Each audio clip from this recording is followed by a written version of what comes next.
back to the Rewind here on Wayward World Studios. I'm Thumali. That's Thumali. I am your host. And today we're heading into the world of camp and a little bit of glamour, but also a little bit of kookiness. She is one of my favorite performers in Seattle. Her brain is unlike anything you've ever experienced. She is campy, a little bit disgusting, but also gorgeous. And her name is also a lie. Please welcome Miss Texas 1988, the winner of Camp Wannakiki Season 5. How are you doing, Miss Texas? Hi, thank you for that lovely introduction. I really Yeah, appreciate it. I'm doing great. I'm stoked to be a part of this. Thank you for having me. of course. You've been on the list for a bit. I didn't I'll be honest, I'm still kind of new into the Camp Wannakiki universe so far, but when I heard that, oh, a Seattle Queen won a reality competition show that's not Drag Race, I thought got really excited. Yeah, I'm happy to be a part of the representing some other franchises, other opportunities, because yeah, we've got a few different people across a few different platforms. Yeah, Queen Andrew is another one who broke the mold from Drag Race, and yeah, some other Camp Kiki people. Yeah, Yeah, Queen Andrew Scott was on what was that show called? Drag Drag. Latina. Drag Yeah, Latina. There you go. Yeah, yeah, another show I need to watch. But the diva herself, Mother yeah. Luscious Massacre, was a judge on that show. I think she was a special guest judge. So I need to catch that. But I've been watching your season of M1 and Kiki recently, and I just you are a very kooky girl. Yeah, I'm a little weirdo.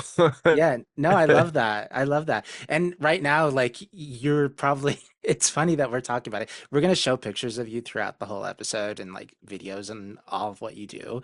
But it's just so funny. Like we're talking about how campy and crazy you are, and you're just like normal boy right now. You just came back Oh from, yeah, the they them camping trip. Yeah, and just recently buzzed my head down, so I'm looking very. But I got my Betty Whitter shirt on, so I'm kind of yes. in drag, just a I, little. I love it. I love it. Do you like camping? Because you do on your off time, you do post a lot of nature photos. I love camping. I love camping. I love hiking. I was one of the only people at Camp Wannakiki who actually enjoys it. I was very shocked out there. A lot of people were afraid of the dirt and the bugs, and I wanted to roll around in both. Mm-hmm. Yep. You rolled around in a few things on that show, specifically your punk rock look. Are you a camper? Do you like the natures? No. That's fair. I mean, I'll enjoy a nice hike, but I did the camping one time and I just I don't know. I'm a city girl. It's not for everybody. One of my friends recently was like, "Oh, I think you just like to suffer." And yeah, we call it type 2 fun. Like it's not like, woo, it's like you gotta work for it. I did some desert camping when I was in Saudi Oh. Arabia.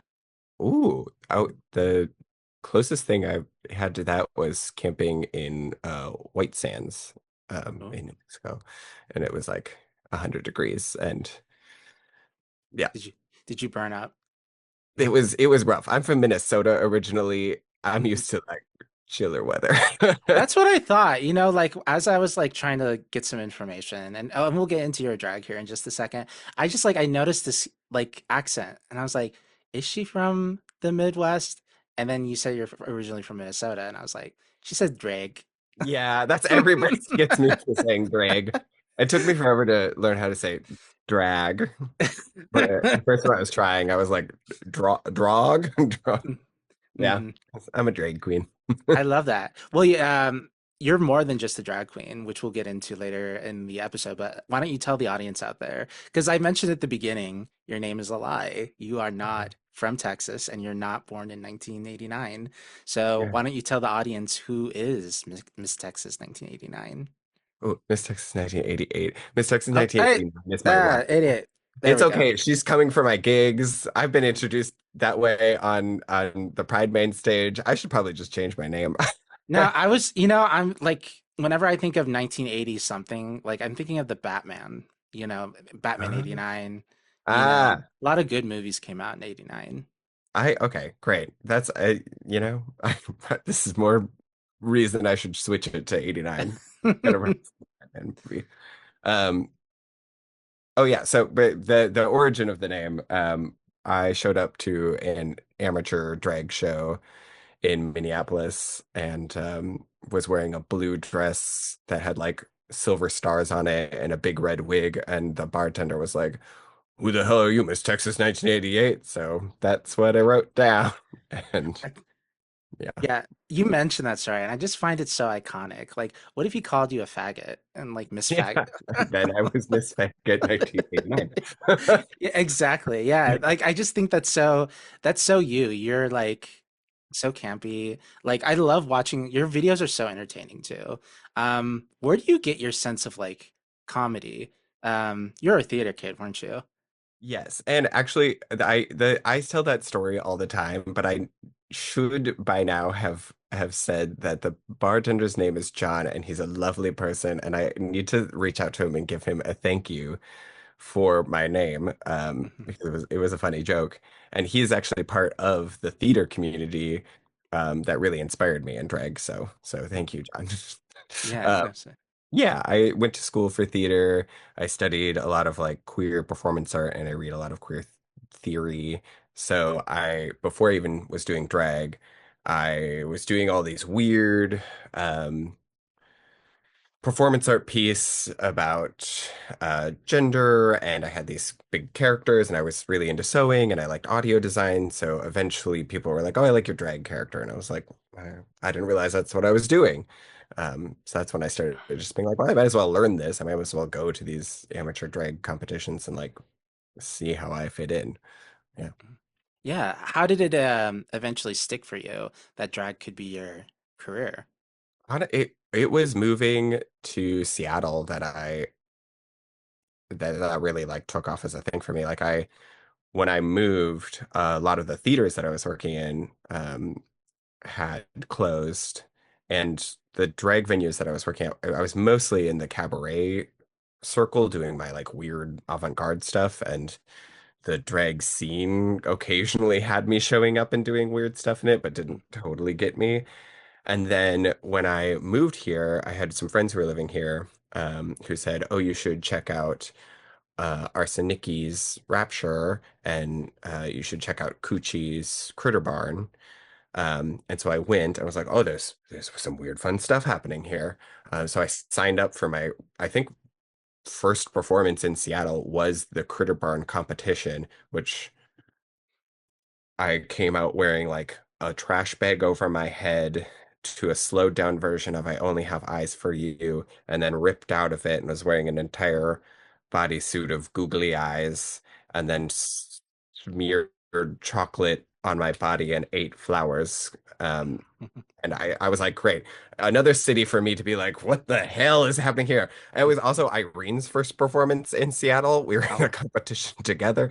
Uh, and I was really, really pleasantly surprised that the crowd went wild for it. I got a lot of bookings from that. And I was like, oh, I'm home. Like I can do weird stuff here. This drag scene likes me. And it just built from there. So when I moved here, I did not expect that I would be able to be doing drag, certainly not like full time. And I remember going to a lot of shows and being like, well, they'll never book me here. And uh, within my first few years, I was doing those shows. So I'm just Mhm. grateful that Seattle is a weird place. And Yeah. yeah, I would like to think a welcoming place. Oh no, for sure. I'm from Spokane, Washington, so like every time I come to Seattle, I always feel like I know all the people now. I've networked, and um, I I feel more welcome there than over here sometimes. Even though I am welcomed here in the community, but I just feel a sense of like this this really fits my vibe type Yeah. thing. And it's funny that you mentioned like the trash bag and the googly eyes and smearing all the like, eating the flowers and stuff. I was like, that's just a regular Tuesday in Seattle. It is. When I moved here, I don't think things were quite that weird yet. Like things Mhm, were getting there, and Arson and Coochie were really paving the way for that. And there was definitely like art house, like there was definitely it was like right as like the weird renaissance of Seattle was happening. So I showed up at the perfect time for it, and then it got progressively weirder and weirder until I think we hit like a breaking point for a little bit where it was like we've gone too far. People are dumping entire buckets of honey on themselves and coming out with rotten fish between their butt cheeks Oh, and geez, that's um crazy. all iconic and lovely. But there was a moment where I think people were like, "Wow, what if we like tried a little glamour?" Yeah. No, that you pull off the glamour too, which is great. I mean, seeing some of your pictures, I have him pulled up here on Instagram. You look gorgeous, and specifically which again we'll probably get into later, the queer sick pay fund. Like, I Oh, really love this outfit. Like, you have oh, thank you. like it's one of your top pictures there as of right Thank you. now. Anyway, but um, where do you get your sense of like humor from? Like, how does your mind think when you are creating your drag stuff? Um, I have terrible ADHD, so I have a Okay. thousand thoughts at once, and I have really weird thoughts. And um, yeah, I am a clown in practice. Like in the actual sense of like studying like clown and timing, and I think it all comes from, and this is like a big part of clown, is like I don't really take myself seriously, and I want to create a space in which people in general don't have to take themselves seriously. And so it's a lot of like me sincerely trying but failing at things, or me taking a character that the character might be like, oh, I'm going to go out there and be so cool or so good at this, and then it just doesn't work out. Like I like um, a comedy of errors. I like a comedy of being a little ugly and being a little stupid and being clumsy and embracing that and enjoying it and making everybody less afraid to be those things and Yeah. have more fun with them. So that's where it It comes sounds from. it sounds like Miss Texas 1988 is like a blank canvas for you, and you just like give her enough room to like try everything essentially. Like, you don't have a specific style. Like experimentation is your vibe, I feel like. And especially um you're not afraid of doing different types of performance too. Like, you've done drag king stuff too, as John Jacob Jingleheimer shit. Yeah. So like I think that's what I admire most about you is that your ability to like just try new things, whether or not they're a success or a failure. It's really admirable. Thank you. Yeah, I want to try it all. It's all interesting to me. I want to continue to challenge myself and yeah, like I said, ADHD, I have a lot of different interests. So, Well, yeah. I mentioned the drag king persona also, John Jacob yeah. Jingleheimer shit, which ironically, his name is my name too. I don't know if you know that. Do you also have a problem when whenever you go out, people always shout that it goes Yeah, to I'm sure I can't get yeah. It's so dumb. I don't get it. yeah, I have a lot of fun being a king as well, and that's been I mean I wouldn't be doing drag. Honestly, I would not have gotten any start in the Minneapolis drag community if it weren't for kings. So I've always had like a deep appreciation for kings. Yeah, there was a show called Dykes Do Drag, and that was technically, I think, the first time I was in a formal drag show. So, Mhm. yeah, Oh, okay. yeah. Yeah. How often do you perform as your drag king persona? Because you put it on your bio. Yeah, I used to have my own show at Wild Rose called Wild Thorns. And we kind of flipped the script of it was all kings and then one queen. We had like a token queen. Okay. Um, and yeah, I don't get to as much as I would like. Yeah, and it is like a newer character for me. Um, but the Kings of the Emerald City Kings Ball have really been so lovely and welcoming and have booked me for some things. And I'm really trying to get this going that every March we should have a thing called March of the Kings, where we really, we should always be booking kings in shows, but it would be nice if we had a month where we really celebrated kings and the art of like being a drag king. And I would love to see more queens um experiment and just try a king persona or like so many of the kings are actually play with gender in a really expansive way that I think queens would have a little more fun if we just loosened the reins on what a queen has to look like and Mm, played a little around with some of the mm. king style. Yeah, I feel like the scene would be much better if more people just played around with stuff, you know? Yeah. I think like not taking it too seriously, like I feel like a lot of people will take it way too seriously sometimes. Yeah. Yeah. And it should at its core, it should be fun and enjoyable. Not that it can't also be like angry and emotional and stuff, but like all of it, like if it is all marked by this very high kind of capitalist driven bar, then we're losing the point, I think, a little bit. Hmm. Oh Yeah. no, yeah, for sure. I mean, as much as Drag Race has kind of changed the game when it comes to like drag and everything, like I feel like for the normal people, like the regular people that just watch drag, like their introduction to drag is Drag Race. It's this professional competition, like high artistry, $100 million of drag, and it's all polished all the time. And I don't know, more people should give Kings a chance. I loved King of Drag when it came out. Yeah, I'm excited to see where it goes. Like a really fantastic start. And as we know from any series, like the start compared to when you're 3 or 4 seasons in, like those shows can grow so much. And I think the um trajectory is going to be very exciting. So We should get Miss Texas or John Jacob Jingleheimer Schmidt on that. Well, not as a contestant, but as a guest judge. oh my God, no, I would want to at least start from contestant level. I'm like Do you want to a compete? seasoned auntie queen, but I'm still a growing baby king, I still have a lot yeah. Um, yeah, I don't there are so many other kings I know who auditioned and hadn't gotten on that I'm like, how did you not get on?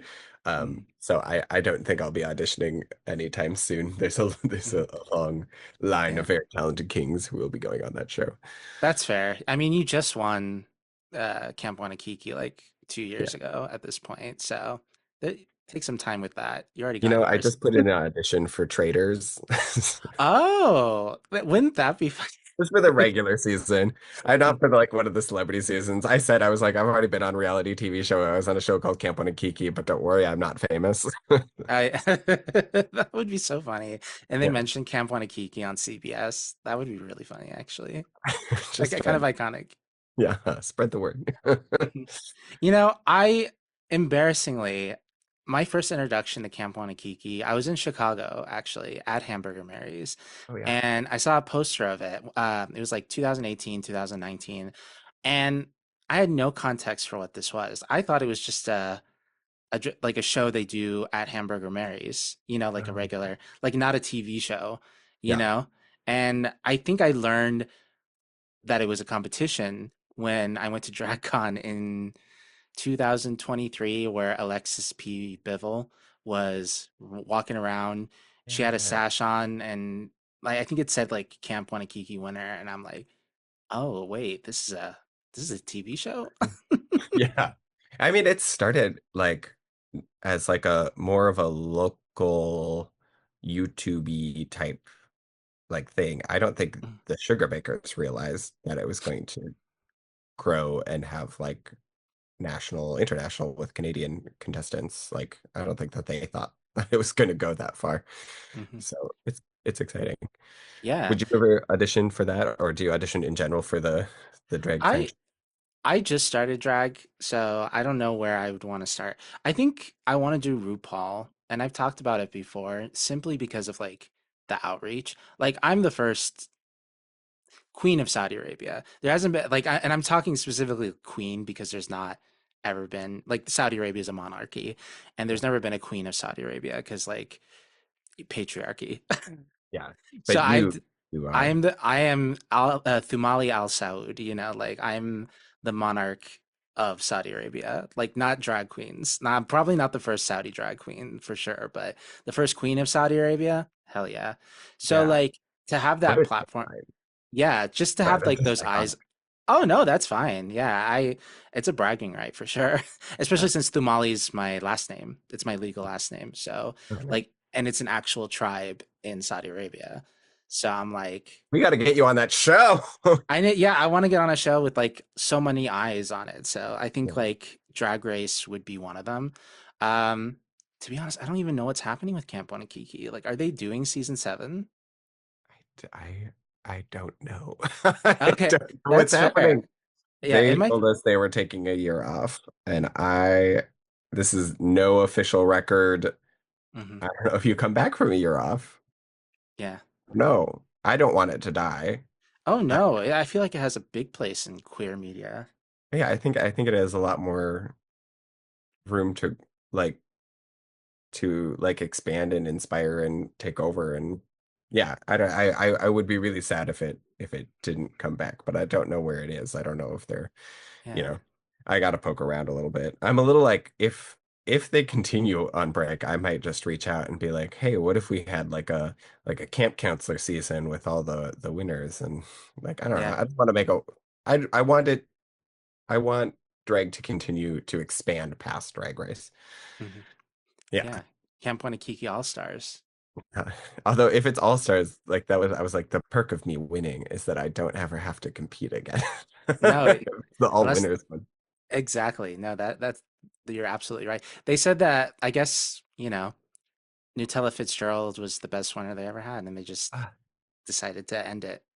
I really loved watching her because I got to go when they were filming that season and I got Hmm. to help judge the finale. And it was like all the people in the finale were phenomenal, but she really just captivated me with her range and her approach to camp Hmm. was really stunning. And all of them were. Yeah. Yeah. Sad to if it doesn't come back, but a good note to end on. Exactly. Yeah. Is that why you applied for Camp Wanakiki? I feel like it fits more your style of like kooky, like out of the box. Like it has much more respect for that type of drag, other than maybe Dragula, although Dragula is more horror. Dracula honestly doesn't do as much camp. They're like glamour um is still part of one of their like things that they're looking for. They want it to be like a horror approach to it. Um, but I would love to see them dabble even more into camp because yeah, I don't like it is Camp Wanakiki is the campy option. Hmm. Dracula is like horror, but also kind of like cool and like sexy still in a lot of what it is looking for. Hmm. And then Drag Race is kind of will have those things as like kind of fun little flavors and tokens, but not like a commitment to yeah. So Are you saying you're not cool and sexy, Miss Texas? I not I no. I like to play at cool. I like to play at sexy. I think I've strayed from how like I started as so intentionally trash and so camp and so experimental and weird. And somebody recently was doing like a mini doc on me for a school project. Um, and I said like my tagline is the Queen of Failure. And then they came and they watched some of my shows and stuff. And they were like, "Where does the failure come in?" And I was like, "Oh no, have I lost my like?" Because sometimes I do like a sexy number or just like a try for like the very like sublime serious now. And Mhm. but it all still stems from some aspect of camp and failure. Yeah. Failure is the best thing. I love failure so much, and I feel like more people need to embrace it anyway. Yes, okay, wait. How I don't want to run away from you, but there are two books from this conversation that I um want to like plug Hmm. um that you might like that people might like. One is The Queer Art of Failure by Jack Halberstam. Um, there's some challenging parts of it, but it is like was my personal Bible when I was starting on like queerness and failure. And the other one is Decolonize Drag, which Oh, I highly recommend. That, yeah, I think would touch on some things that we're talking about, just as a little oh yeah. drop in some citation. I love that. I have a book recommendation for you. A Director Prepares by Anne Bogart. Are you Oh, familiar? oh, yeah. Yeah, are you familiar with that book? I'm familiar with Anne Bogart. I don't think I've I ever read a director prepares. Yeah, I should. it is such a good book. It's mostly about director, like being a director and like Yeah, directing theory and all that. But she has like nuggets of wisdom about failure and embracing the unknown.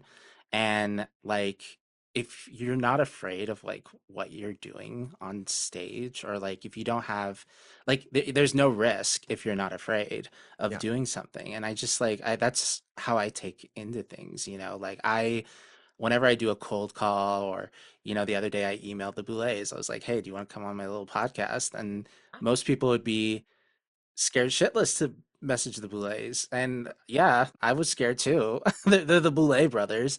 Um, but I know the art that I do is important, yeah, especially being a queer Saudi. Um, and I know other people benefit from it.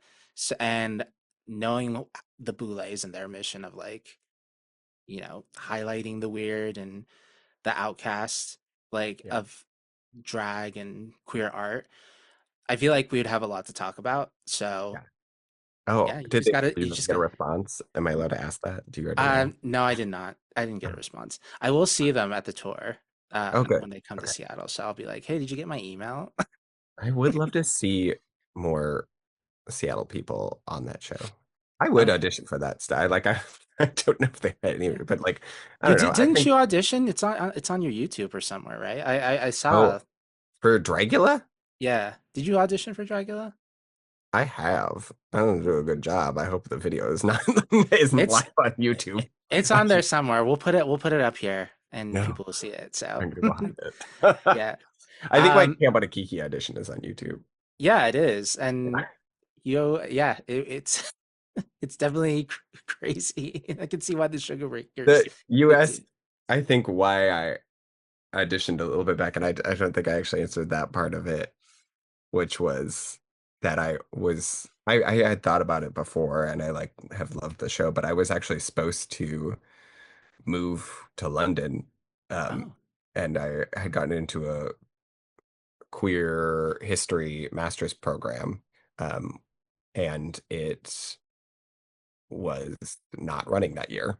And I had already like quit some shows. Had already I was like going to move out of my apartment. Like everything was kind of a done deal. And then I was like, oh, I guess I'm not going. And so wow. I really quickly put together that absolutely chaotic audition. I was very pleased I got on, but it Yeah. was like I guess I'll just throw seeds to the wind. And yeah, I was very happy that that was the That's yeah. crazy. You would have been Dr. Miss Texas Yeah. 1988. Miss Texas PhD was my long-term goal. No more. Yeah. Yeah. Do you still want to like pursue that education, or is that just like I can't. It is not actually like offered? something that is causing me so much sadness is that program closed.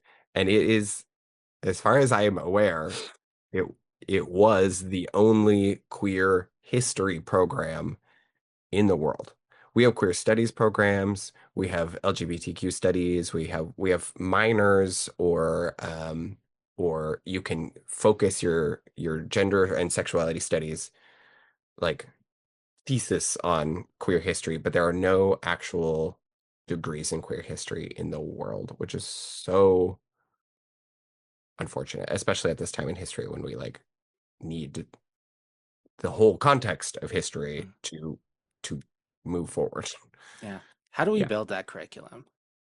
I Dr. Bengry, I think is his name, was the one who was founding that department, and Goldsmiths fired him and got rid of the program. So Dang. I don't know, call him and be Huh. like, lead us. I think Miss Texas should do like a queer history. Have you done a queer history show? Because you do host a lot of shows, but like, have you done one I that's um have an annual queer history lesson for Pride, but it's always incorrect history. But I okay? do have a PowerPoint. But I have done like I a 15-minute like brief entire history that I've done. Actually, Lululemon for one Pride hired me to do a Oh, 50 interesting. Pride lecture. Yeah. I think they just wanted me to talk about Stonewall, but I was like in Egypt, like the hieroglyphics. Yeah, Hmm. I went really far back.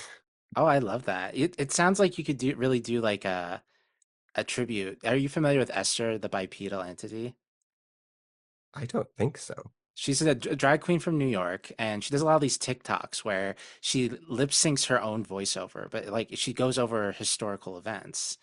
So, yeah, she does like she Oh wait, I lit do know who that is. yeah, she And has a white yeah, face. Like she kind of like she almost like I would say her style, like her makeup is like pirouette, like yeah, clown type yeah. type deal. There's a few drag artists who are doing little like queer history moments that are I just appreciate that. I just love Hmm. anybody who's wants to honor the whole history of it all. Yeah. I feel like queer culture sometimes gets a little into like the live fast, we're having fun, we're going forward, we're not, Mhm. which there's space for that, and we gotta honor everything, all the work that has been put into allowing us to do that. Yeah. Well, especially with like how things are and how scared people are. I just, for me, I know enough of like, well, not, I don't want to say enough, but I know, what's the right word I'm looking for? Yeah, I guess enough. I know enough of queer history where I'm like, we've been through worser times in our lifetime as queer people, and we've survived, like queer people are going to be alive. Queer people are going to be here. Like, the challenging of the gay marriage thing and all the queer rights that it seems like it's just on a thin thread of just like Yeah. breaking like the whole thing. Like it's awful, it's scary. We need to talk about that. But at the same time, I like we're not going anywhere. As long as we're here, as long as we're building community. Like I was talking with Anti-Heroine actually from Dragula, like on our like in one of the episodes, and like we talked about like that's how fascism works. It wants to separate us. It wants to like divide us. And so like as long as we're together, as long as we support each other, and as long as we acknowledge the people who came before us, like we're gonna be okay.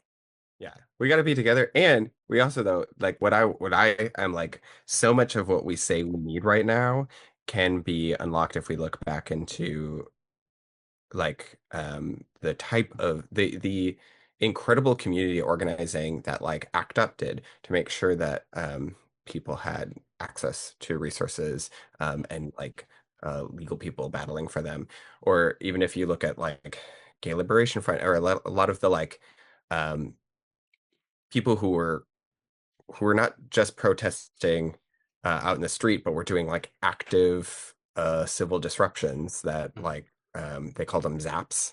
mhm, Um, yeah, like there's a lot of like when we feel like we don't have any power, or we don't know what to do, or we're saying, well, this system's going away and this system's going away, and these people are losing their healthcare and these people are losing their housing. There are so many examples of the past where we actually can take action with our local communities and work together with different marginalized communities, like the Gay Liberation Front and the Black Panthers were actually um, mhm. very good buddies with each other. And so I just don't want people to look over those things that people work so hard. And I think the Queer Sick Pay Fund is a really great example of how queer people can mobilize for like local collective power to take care of each other. So I just want us to like look back at those things and be like, oh, look, people have already paved the way for how to survive these Mhm. things and how to be together. Anyway, Yeah. I I got a soapbox. No, no, I love soapbox. We love getting on soapbox here. You mentioned the queer sick pay fund, which have been learning about recently.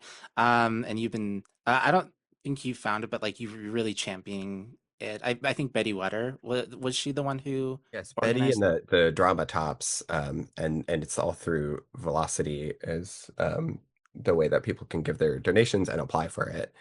And they just launched gender affirming care grants as well, which is cool. Oh, that's so Yeah. lovely. Have you taken advantage of it? Because as of recording right now, the Unicorn gone, and you've been really big part of Unicorn. Yeah, no, Um, have been helping people out who lost gigs because of Unicorn's closure, because of the fire, and that is something that's just I'm have like unending gratitude for. Mhm. Like, it's just so cool that the system was set up, that community built this. I'm so grateful. And so I'm trying to like, yeah, I don't work for them. I've just benefited from them and I'm just spreading the word that I'm like, this is amazing and I'm Mhm. grateful and we should keep it going. Yeah. Um, yeah, it's really cool. That they're awesome. And DJ Kendall has an organization called Do Something Already that is doing a lot of really cool work locally, which is just literally it's just like do something. We're funding important things. Exactly. Yeah. No, that sounds great. I'm just so grateful that something like that exists because, even at work, like I live in Spokane. I don't know if I could benefit from this all the way in little Spokane, Washington. But I know, like, just talking to people and at work, and them being like, "Oh, I don't have enough sick. I can't like call out sick or whatever," and Uh, it just like that sucks, man. Like it's that's this terrible. system that's failing beyond just like, yeah, like queer artists and gig workers not having access to that security blanket. It's not working for a lot of the working class right now either. And Mhm. that's it's like we gotta, yeah, Yeah, put going. together some stuff. Yeah, no, and you're one of them though. Like you're one of the people that just find a way to like get people together and like make community and I'm just opinionated. uh, hey, it's better to be opinionated than to be silent. Yeah. I just I care a lot. Exactly. I just care about community and I want to make sure that we're all going to be okay. So, Oh yeah. Going back to you and your drag. yeah, sorry, I took a side quest. Oh, that's okay. No, that's what this show's all about. It's side quest galore. Yeah. You say you're originally from Minnesota. You moved to Seattle. What made you want to move to Seattle specifically? It was I had a lot of friends who had moved out here. I had a lot of like heard a lot about Seattle. Um, I was watching Jinx and Ben de la Creme create very theatrical, character-driven work that was really inspiring to me. Um, and I didn't think I was going to move here, but like I said, a bunch of the theaters I was working at closed. I was going through a breakup at the time. I'm trying to remember all like w where exactly I was in my life at that. And it was like, oh, and I think I was like switching how like it was just enough stuff was kind of like, what's happening?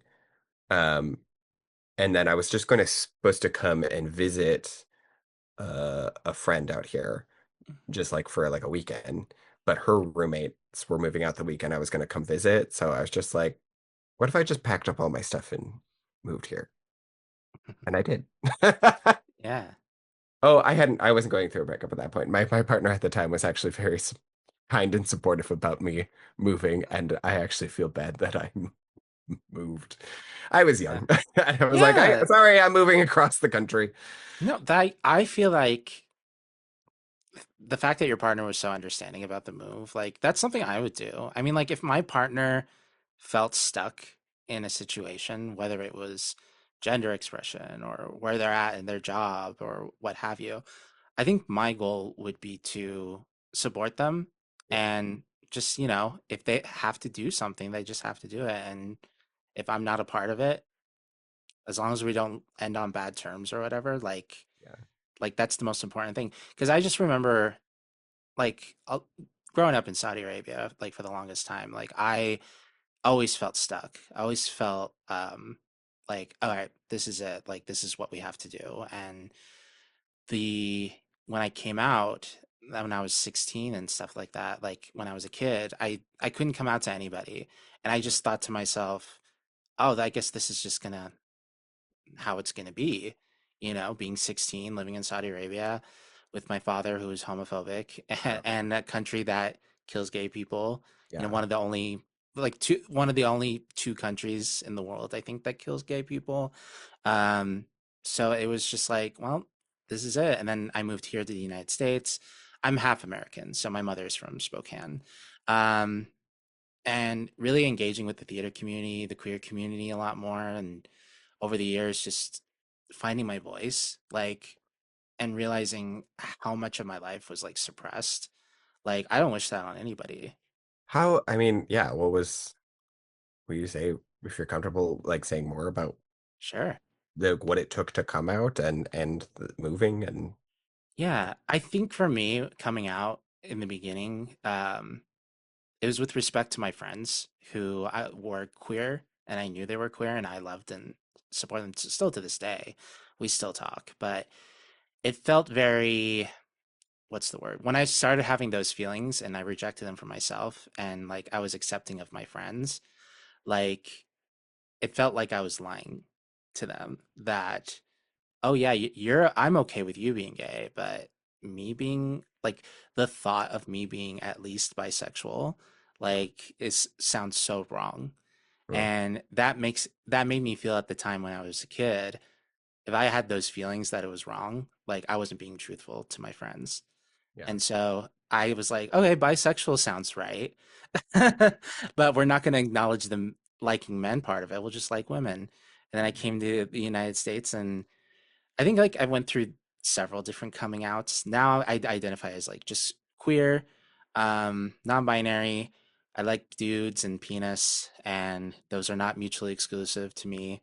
Um, Girl cock, boy pussy, love all that. woo, So like it's just like it was a lot of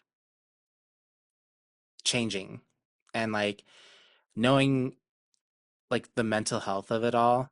Um, like it wasn't going to get better if I didn't like live my truth. yeah, And so that's kind of like just the gist of it all of like coming out of all that, and especially living in Saudi Arabia and being like a essentially a conservative Muslim yeah. for most of my life. Now I haven't practiced Islam in like 15 years, so I am a infidel, a kafir. Was your mom pretty chill with like coming out? Was that like Oh a yeah, she's chill with it. So okay, like she knows the drag, yeah, like because I do drag and I post it now, and like I really don't give a shit anymore. I don't talk to my father anymore, so I'm like, and my siblings, like I'll talk to them sometimes, but it's very rare. They're fine with it, but also they live in a whole other country, yeah, so just yeah. not. Hmm, So that's why I always try to be inclusive. I always try to be open-minded too. yeah, And kind of, even when someone did maybe something unspeakable, like I believe in like second chances for people to like grow and change, and yeah, hopefully they learn from their mistake. But fool me uh, once, shame on you. Fool me twice, shame on me. yeah. Jeez. When did you said how long have you been doing drag? Just over a year. Oh, geez. Okay. Yeah, I'm still kind of a baby, but I Good job. um oh, thank you. You look great. Yeah. You're doing cool things. Like this rocks. Yeah, Nice. yeah, well, the podcast also has been around for about 5 years, so, Yeah. Okay. uh, It's been going, yeah, but I mean, yeah. Oh, well, and in its current news state, it's about, over a year and a half old as well. right. Because it But had a different name before, right? my pod oh, wow, Did it? Yeah. Right? it did have a different name. Yeah. Look at you. Yeah. I gotta go back and catch up, but Well, they don't those old episodes don't exist anymore, so oh, well, I can't catch up then.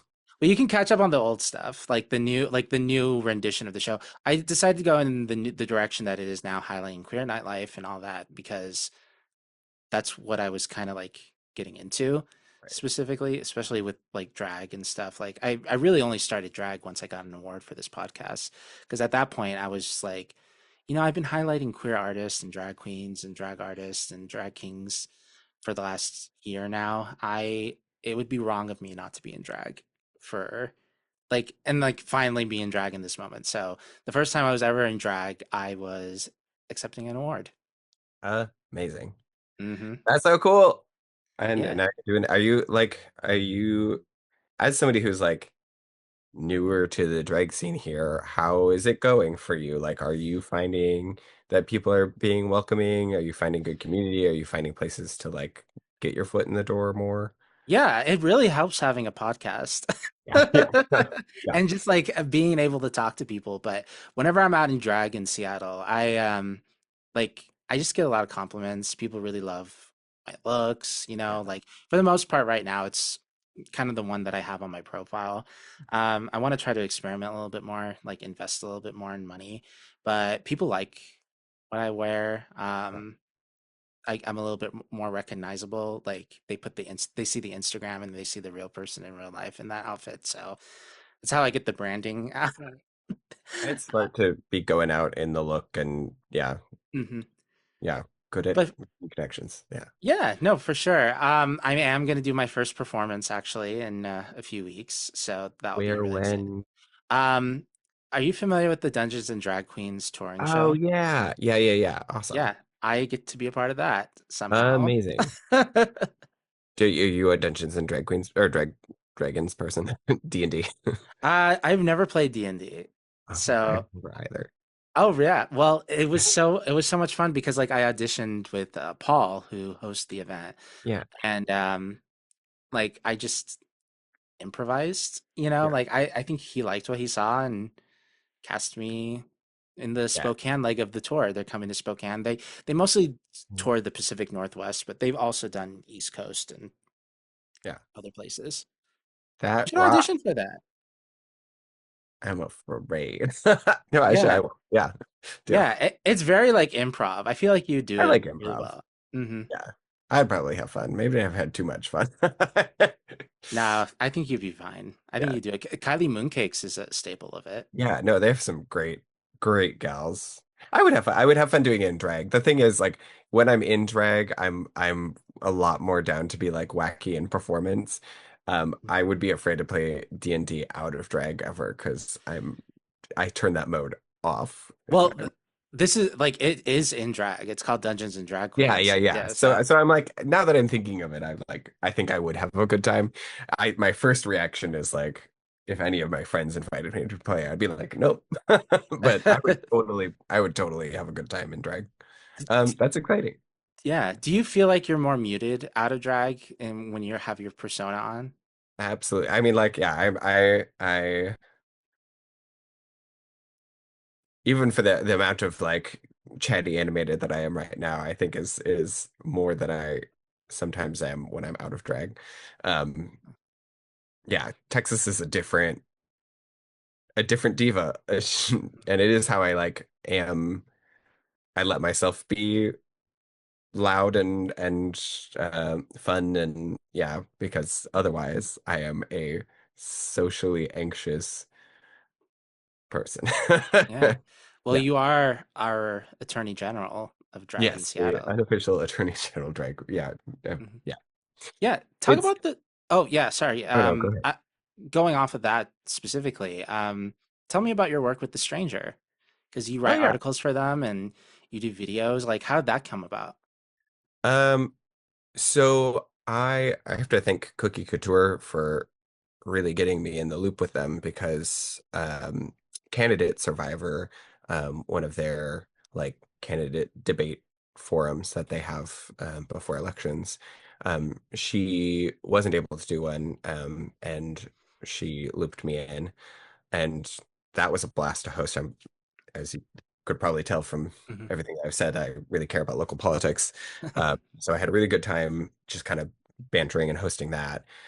And they liked working with me. They liked my energy. So Shane and Megan, who work there, kind of were like, why don't you just come into the office and let's just chat? Let's just, and so I met with them and I was like, I am interested in writing. I did like some playwriting and stuff. Like I'm not a professional writer, but I care a lot about what's happening in the scene and I can write. Um, and then they were like, oh, maybe a video component, maybe Texas does this. And I kind of ended up doing both. Like, we did just like a funny video about Champion Party Supply being haunted, and that took off and was great. And so now I do drag reporting with them on different little subject matter. And then the writing, my first piece, I got to interview Shardana Shinatra, who's just one of the most brilliant minds to come out of this city. And that was just an honor to get to sit down and talk with her and write about her experiences and her process. And yeah, I've just kind of continued with both. And I am, it's another thing where I'm like, I am just have gratitude that I get to keep doing this and that people are receiving it well. And I Mhm. will go as long as the opportunity keeps being offered to me. Yeah. Yeah. No, like the most recent one you did with them with the camping, like when you're Oh, on the kayak, like that one's really funny. thank you. Yeah, a little bit of water sports. Exactly. We love water sports. Shane, the like video editor, is such a treat to work with, and his editing is phenomenal. He's fun to just riff with, so I just go out and for hours just kind of improv, and then he puts it together into this perfect arc. And he is willing to do so much to get a good shot. He had a full face goggle that he just kept like diving under the water to get these different shots. His Yeah. commitment. Yeah. Do, do you have any more plans to do more videos with the stranger? Yeah, yeah. We have more in the works, ones that we have some fun ideas for. And I want to like do more collaboration with the other people who do videos for them. Um, Katie does like a really good book series. There's yeah, they have a bunch of different reporters who do little video content on them that I want to get in there and interact with them, do crossover episodes. Yeah. No, that would be so much fun. You do a lot of video. I mean, like you did a lot of video early in the pandemic too. Yeah, my heart is in character work. You know, I can lip sync. It's not my favorite part of drag. Mhm. I like being a yeah a character. Yeah. What's your favorite performance that you've ever done? Oh God. Um, I don't know. I have favorite ones to do. Like I um love doing my like um this shit is bananas hollaback girl where I halfway through I'm like I'm a cool cheerleader and then I start pulling fake poop out and rubbing it on myself and then bananas come out of me. I love doing something like that where it's just like this is gross and campy for myself. But I've been getting into more performance art type pieces where I do get to do some really strange reveals, really lean into like emotions, sometimes not even lip sync. And Tush has really given me the space to do those. I'm incredibly grateful for that. So really, that is one of the spaces where I'm really debuting, I think, the work that is some of my favorite that I've gotten to create over the last year. Yeah. So Over at Tush, yeah. Like I've heard so much about Tush, and it's always on that day that I usually come to Seattle on the weekends because of PTO and stuff, and Tush is always on a Thursday or like oh well yeah, now it's Thursday, Friday. Also, if you well, it's probably also still shitty for getting yeah. anywhere. Yeah. We'll see. We'll see. I am planning to move to Seattle, so I'll have no excuse to check out Tush because Great. clairvoyance is also part of it. Yes. Yeah, I think she um will still have a step down. I think it's in December. She was originally just supposed to be the winner for the 6 months, but we all love her. The audience loves her, so it was extended. Mhm, Um, what a gem, what a wonderful person. mhm, God, what a cool thing for Seattle to have right now, to have somebody like get to like start build themselves here and then really have their breakout moment where they just win every single competition in town and mhm, just yeah, I can't see wait to see where she goes from here. mhm. Yeah. Seattle's first Asian Italian drag queen. Yeah. I love I'm gonna do a little filibuster of some of my shows because one time somebody interviewed me and I got in trouble for not saying the show that they were producing. Oh Uh, no. so my shows, my loves, all of my children and opportunities. I've got Tush, Sunday Sip in Tacoma. I'm in part of Lashes. I'm part of Glory Hole. Um, and I produce my own show, High Fagatry. And if a producer's watching and I didn't say one, it's ADHD. I Yeah. promise I'm grateful and I love Oh, all the that's it. You were just recently in Irene's mothership.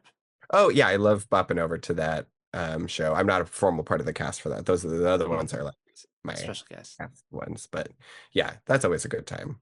Weren't you doing high faggotry when the unicorn got on, well, Yeah. suffered the fire? Yes. Yeah. I still say it got on fire, but yeah, it just filled with smoke Mm, right as I was about to start the show. So I had a my microphone and yeah, the building was filling with smoke and then the firemen came in. They were like, everybody has to leave. So I just got to be like, hello, everybody. Please follow me outside. And I just mhm, left all my stuff inside. So there's somebody has a picture of me in a floor-length sequin gown strutting in front of fire, like 5 fire trucks. mhm. I think there were 9 by the time we left. Should What have a done. time. Yeah, you should have done some voguing in front of the fire trucks, like kiki to kiki to kiki. I Like, was I was doing a lot of different things out there. I was just trying to keep people entertained. mhm, Yeah. yeah. Well, Well, I hope Unicorn opens soon. I haven't heard anything. the devil's advocates. I'm also a burlesquer in Jawbreaker. I knew Hmm. I was forgetting one. Yeah, you're mixed nuts. Yes. Wow. It's because it's a different persona. Yeah, look at you. There's I like also three of love you. them. They're also my family. Tell me about I, mixed nuts. How long have you been doing burlesque? that's a very new. I've been doing kind of drag-lesque things for a long time, and then the Devils asked me if I wanted to be a part of it because I'd done drag as a guest for them for years. I'd been going to the show for forever, and I said, actually, I would love to join as a burlesquer. I would love to just dabble in burlesque. Yeah, and yeah, it's been fun. That's my like newest persona. I have too many different Mhm. personas. Would you say like your burlesque persona is more like sexy? Because like burlesque can have some camp and kookiness, Oh yeah, but absolutely can. but I do think you that is that a space for you to be like more sensual? yeah, it's definitely like I want to tap into that and I want to like so many burlesquers have this incredible stage presence and charisma that is like I really want to make sure I have that component of being on a stage and I've learned some my drag was so influenced by burlesque artists. Mhm. The intention behind movement and when reveals happen and everything um, really taught me a lot. So yeah, I just wanted to like similar to when I was doing performance art, and then people were saying like, "Oh, yeah, I like your drag persona." I've done more burlesque in my drag, so people are like, "Oh, I like your burlesque," and I'm like, "Well, I might as well just formally learn that Mhm. art form." Yeah, it's also an opportunity for me to just be a little more connected to myself as a non-binary individual. John Jacob, I get to play with masculinity in a way that I don't in any other part of my life. I don't feel comfortable with masculinity outside of drag. Texas is much more um, surreal or femme focused. Um, and then mixed nuts is a space for me to be more connected to my like non-binary body and self. Yeah. I love that. Yeah, I knew you're non-binary. I'm also non-binary as well. Yeah. And Mhm. bees in the house. Exactly. I love that. But I love that you kind of have these three different characters to play with and like experiment with your gender a little bit more. Yeah. It's fun. Mhm. At some point, I'll probably just realize that they can all be part of the same fun bundle, but Yeah, yeah. John Jacob, Jingleheimer, Texas, 1988, Yeah. mix nut. Mix John. Yeah. Yeah, all of them just like a Doesn't have mot, the ring. like a blob. Yeah. Yeah. Um, we're coming to the end of the show, and I like asking this question, although it's a little bit generic, but where do you see yourself in like 5 years?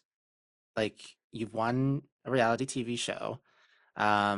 You get to highlight and uplift other artists within the Seattle community. Um, you have all these personas, you have all these ideas that you're given space to like play with those a lot. What else do you want to do? That's the question on my mind because I am like I have accomplished so much that I never thought I would get to do. Like when sometimes I stop and think about what I'm doing right now and think about the cool things that I've gotten to do through this career, and I just never would have predicted that. And it seems whenever I say like, "Oh, I'll never get to do this. I'll never get to work with that person. I'll never be at this venue. This is a silly pipe dream." I've gotten those things like, and yeah, it's cool to have been on a reality TV show and won. It's amazing that I get to be doing drag full time, and I'm so grateful for the shows. Tush just performed on Lumen Field, and that was Yeah. like I always was joking that I wanted to perform a halftime for a sport event, and I actually got to do it. So I am like asking myself, what are my other things that I'm telling myself I can't do? What are my other big dreams that I should just try? Right now, I'm really connecting with a broader sense of the arts community. I would love for drag to start having a broader collaboration. So I want to do some more dance and collaboration with dancers. Um, I got to curate an art gallery this year through High Faggotry at base camp, and so I'm kind of getting in touch with the visual artists. Yeah, I just want to grow as an artist Mhm. and as a queen who is connected to other art forms. So Yeah, you just don't say no. exactly to what you said with that hamburger, which I'm actually absolutely going to read that. Mhm. Um, I like to stress myself out. I like to be a little like, what am I doing? I can't do this. Like and because that's how you know that you're pushing yourself and you're growing. Mhm. Because when you do it, even if there's stuff that you're like, okay, I learned this and I should do this better. And if I ever do that again, you're still like, I can't believe I did it. I did it. Yeah. Mhm. Yeah. So, One great thing about that Anne Bogart book is she's a lesbian. So ah, there we go. lesbian. Exactly. A married lesbian, an old Yeah. lesbian. Not as an insult, but like, No, I you love an know, old lesbian. yeah. And she's a professor at NYU. Uh, Yeah, what about? NYU. What was it? NYU? No, Columbia University, which, Oh, wait. She's at Columbia? yeah. I'm pretty sure that's where Jack Halbertstam teaches. Oh, interesting. Maybe he knows who that is. Yeah. I'm like, I have no idea who that is. So it's the Queer Art of Failure book. I'm just like, maybe they maybe they're friends friends. or colleagues, if that's what they call them. Besties. Yeah. No, but like that's like I feel like that's what everyone should do. Like experimentation, just get embraced in like queer arts and like just don't say no to anything. Yeah. I'm gonna throw auditions at stuff. I don't Drag Race is one of those where I'm like, I don't think they want me, and that's never gonna be my thing. But maybe I'll put in another audition for that. Hmm. We'll see if Dragula wants to get a little campy. If you talk to the Boulay brothers, be like, I just think you could use a real campy weirdo on. Yeah. Have you ever thought about that Miss Texas person Yeah. from Be Camp like, Wannakiki? You know the one where the good Boulay brothers, the sugar bake. Like yeah, it's the so Boulay weird. brothers, the light. The light side Boulay brother, the sugar bakers. It is a little bit weird. I've never seen them in the same place at the same time. Exactly. No, but for real, like it's just like it's so interesting. Like, well, the sugar bakers are twin brothers, but the Boulets are not, and it's just like it is like light side, dark side Yeah, type thing. And like I just it's such a funny coincidence that of the three, now four, I guess, with the King of Drag, like the three reality shows that highlight queens in some fashion. Um, I want two a of battle of the franchises. mhm, I want some winners from every single franchise to have to compete against each other. yeah, That's what I want. All Stars. Yeah, like true cross franchise, like global all stars. Yeah, let's like these hosts need to like get the stick out of their ass and just collaborate with each other. Yeah, yeah, it could be Hmm. so cool. Hmm. Do you care if I flip the question on its head and just ask you what you Sure. would like to be in 5 years? Where would I like to be in 5? I would love to be in Seattle for Yeah, sure. come on Um, over. yeah, that's happening. It's gonna happen next year, I think, but I'm trying to apply to jobs. I've been applying to jobs all year over there, and it's been rough trying to get a job from Spokane. So Yeah, I might. you know, I'm not gonna say what I'm gonna do because in case someone's watching. um, but I'm going to move to Seattle. I do want to make Thumali like a thing, even though she already is. Like she's um popular. Yeah. I would like to say I would like to think with the show and everything, like having the podcast has been really, and especially like focusing on queer nightlife, like it's been great. I would love to expand it because Wayward World Studios is the channel that the Rewind is hosted on, and it would be cool to do other stuff. But I just don't have the resources to do that. Like I would love to expand that. Um, I would love to host. I used to host plays. Like I directed plays and produced them. Like this one play that my friend wrote, we did it in like a little tiny bar called the Baby Bar. It was about the size of a bedroom. Like that's how small it is. Baby bar. Yeah, and it's like it was a 10-minute play and it was very successful. I did all the marketing, press release, send it out to the newspapers. I got into the newspaper. I got grants for plays that I was producing. So I'm like, I know how to do shows. Can't wait for you to hit the Seattle scene more with that and like bring that producing Yeah. energy here because we need more of that stuff. Did I Hmm. say Glory Hole? I hope I said Glory Hole in my rant of shows. Glory Hole would be a really good space for you. It's another one of my like very Hmm. precious long running shows where we do like theatrical, immersive, weird space Oh, stuff. I love that. Um, I love but a we glory need more hole. of that like oh, I'm going to produce a 10-minute play that energy with drag. Bring that here. Yeah, no, I definitely want to think about that. I love glory holes, so Yeah.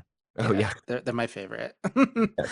Yeah. Um, I would love to like I already have an idea of like Fawazir Thumali, like a Thumali festival, you know, like where it's like um just kind of a bizarre like Middle Eastern like show.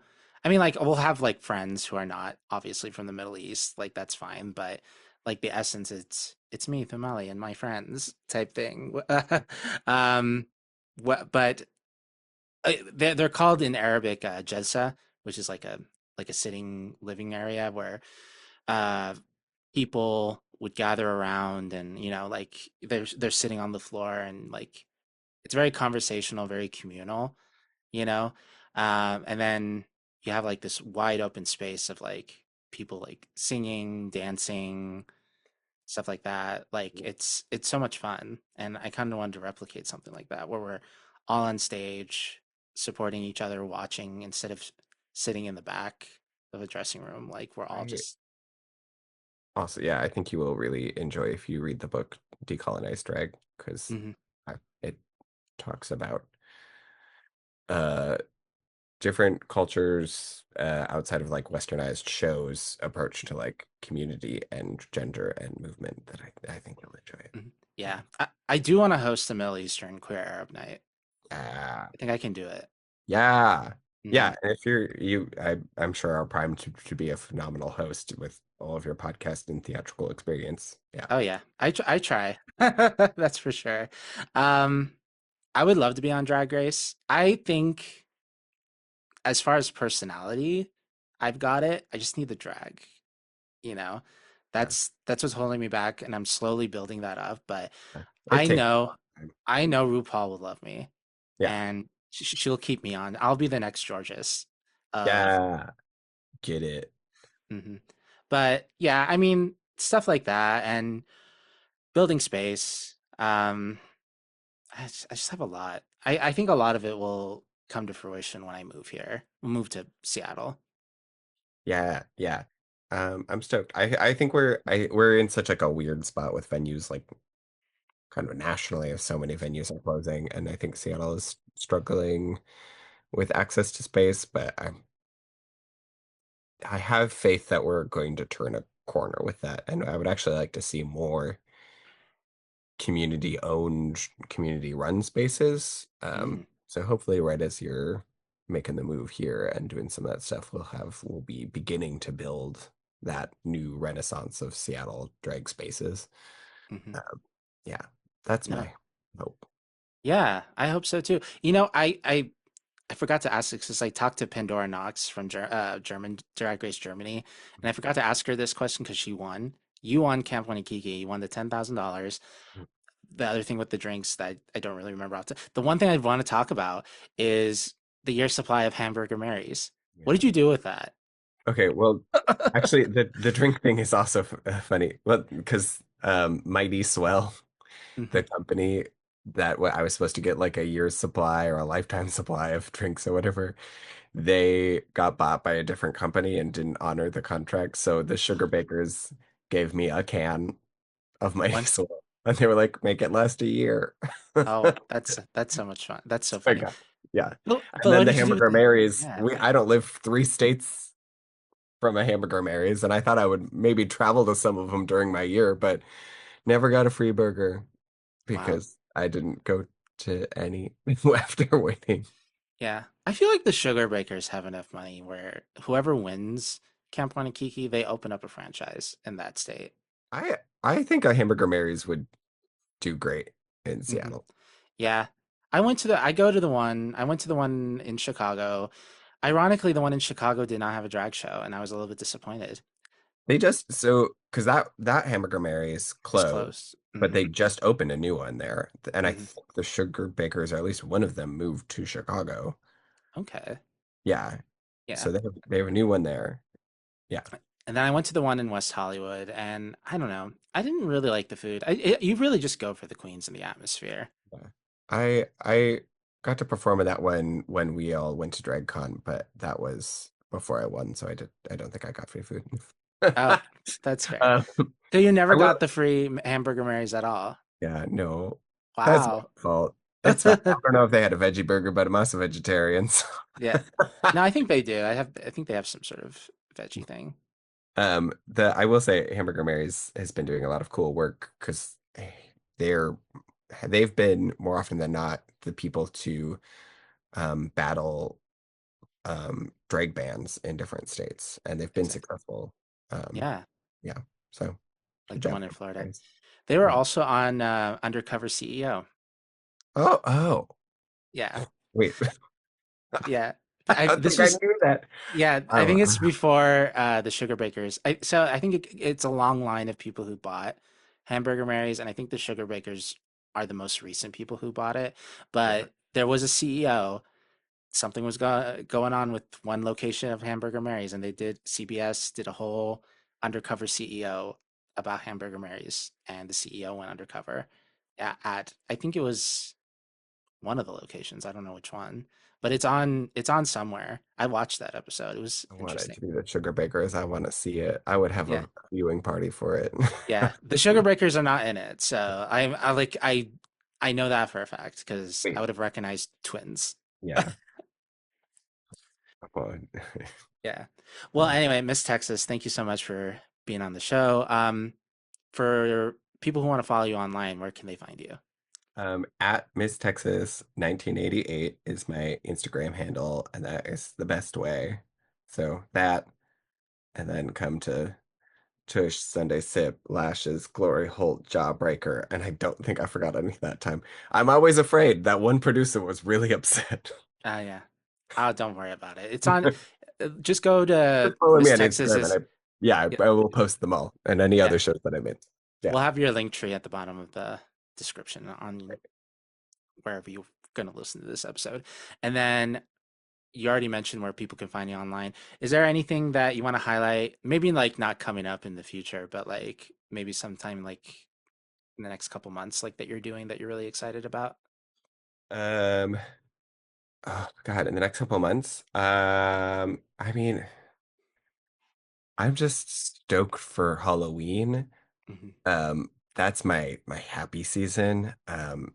And Tush will be on Halloween on the 31st, so I really Ooh. want to bring some cool energy to that. And I think that one will sell out very quickly.